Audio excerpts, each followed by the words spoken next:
জন্য আটকে গেলাম। দোস্ত, তোর হটস্পটটা একটু অন কর না, আমার ডাটা শেষ। দোস্ত আমার ইমার্জেন্সি যেতে হবে।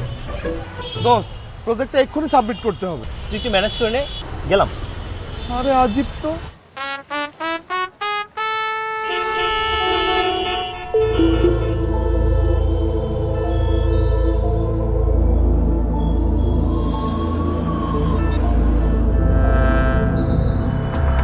ধুর মিয়া, মানে আপনি প্রত্যেকবার একটা না একটা ঝামেলা করেই থাকেন। আগে থেকে গ্যাসটা ভরে রাখলে কি হইতো বলেন তো আমাকে? ভাইয়া 5 বছর পর দেশে আসতেছে, আমাকে বলছিল এয়ারপোর্টে গিয়ে রিসিভ করার জন্য। ওনার কাছে কি বাংলাদেশের কোনো সিম আছে যে আমি ফোন করে বলবো আপনি ভাই অপেক্ষা করেন? ধ্যাৎ তেরি।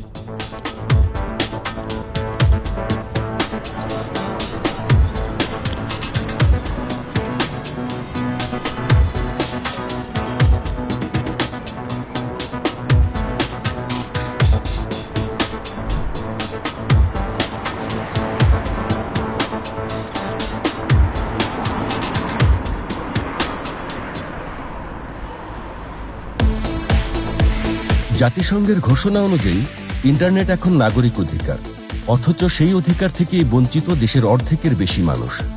বিএনপি সরকার পরিচালনার সুযোগ পেলে স্কুল, কলেজ, অফিস, গ্রামীণ ডিজিটাল সেন্টার, হাসপাতাল, রেল স্টেশন, এয়ারপোর্ট সহ নির্দিষ্ট জনবহুল স্থানে বিনামূল্যে ইন্টারনেট দেবে।